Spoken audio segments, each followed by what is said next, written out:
Hi, I'm Nancy Zawicki, a registered dietitian with Northwestern Medicine, the West Region. We're here today at the community kitchen and we're cooking, it's chili season, that's the name of the class. So it's getting colder out and that's when chili season begins. Chili is a great way to entertain if you're watching the game. If you have a few people over and serve that, it's great. It's inexpensive and it's something that you can do in the morning, put it in like a slow cooker and let it cook until game time, so it'll be fun. We're doing 3 recipes today. The first one is a steak fajita chili. So I've got this in a stock pot here.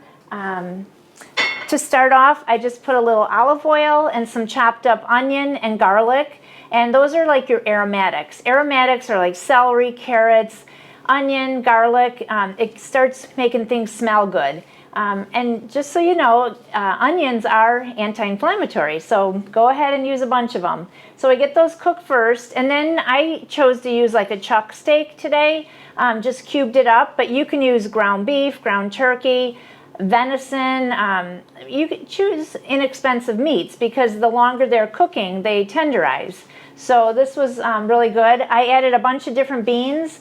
We have some kidney beans, pinto beans, and even black beans in here, and you drain those first and rinse them, put them in here, and you can choose to get low sodium beans too, or if you like to cook beans in a crock pot and you've got this pot of black beans and you're like, how am I going to use them, you can then add them in chilies and other recipes. So this is what we have so far.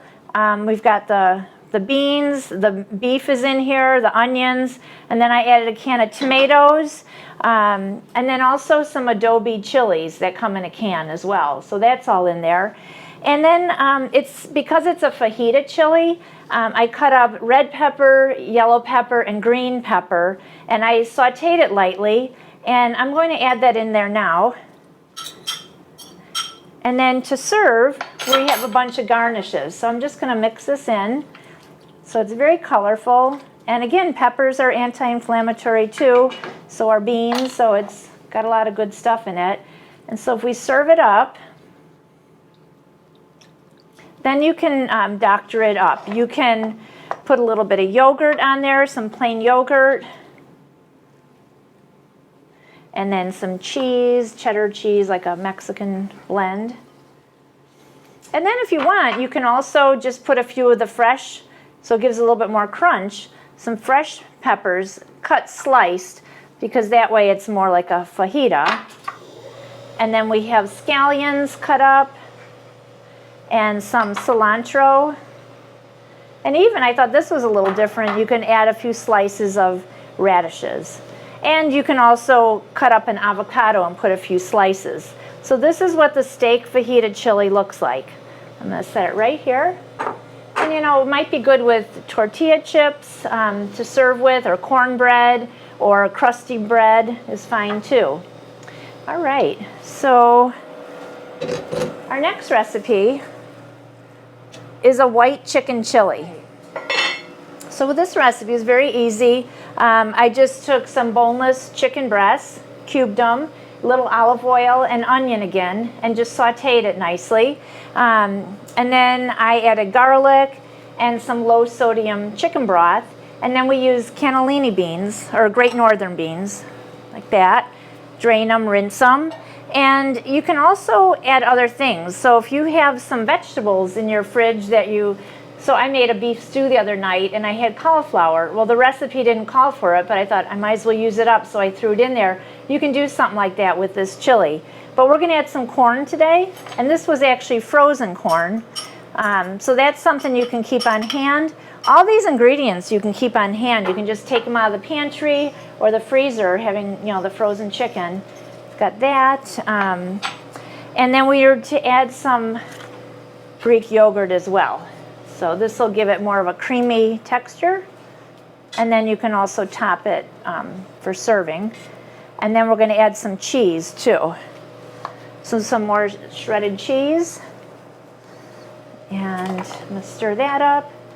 And then that should be done. And then you can serve it with some lime wedges, maybe some avocado. But for all these chilies, we're using some real nice seasonings. So like coriander, oregano, marjoram, cumin is a big one with chili. So this looks really good. It's a white chili. So here's your chili. And I'll just put a little lime wedge.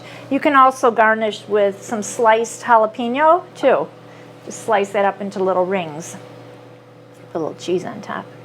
There, so this is our white chicken chili. That's another one.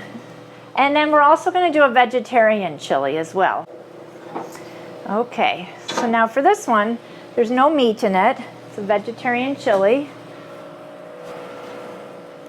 Alrighty. So for this, we just, again, a little olive oil, some chopped up yellow onions, some garlic, and then we added seasoning. So cumin, chili powder, pepper, and then some zucchini. I sauteed that in there with the onion, and then just added some canned tomatoes. There's beans, there's black beans. And this one we were able to get like low sodium black beans, so I just drained them and rinsed them and added that. And then we had diced tomatoes, tomato paste, and some pinto beans as well. So this is our vegetarian chili. And again, you can add other vegetables to it as well. And I'm going to plate that up for you too.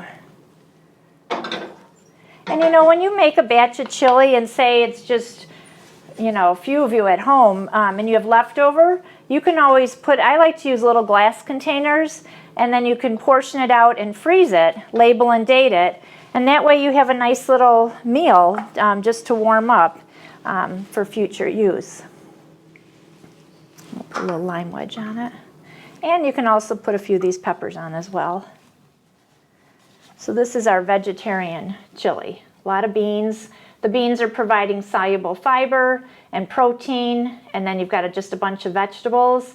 You could even put baked squash in there too if you had a little of that left.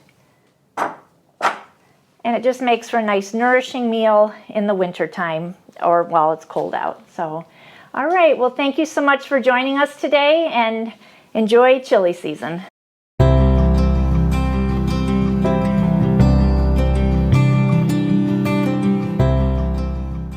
Meet Ray.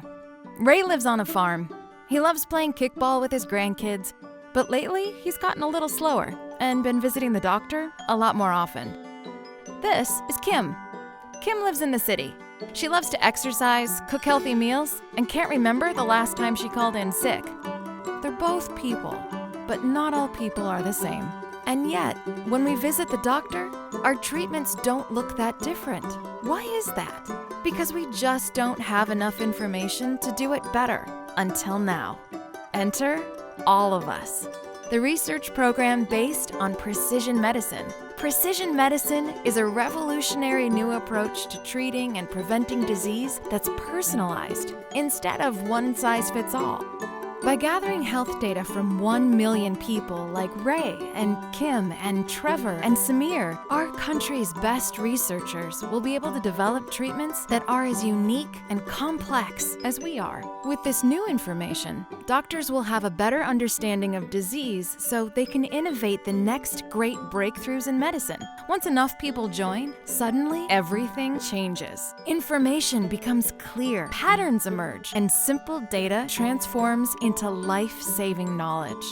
This means that Ray and Kim's children and their children's children can live longer, healthier lives. By becoming one of the first 1 million people to volunteer, you can help reshape the entire future of healthcare for generations to come. If we can figure out how to fly, put a man on the moon, and connect the entire world, surely we should be able to improve the future of healthcare. Not just for Ray and Kim or even you, but for all of us. Sign up at joinallofus.org. The future of health begins with you.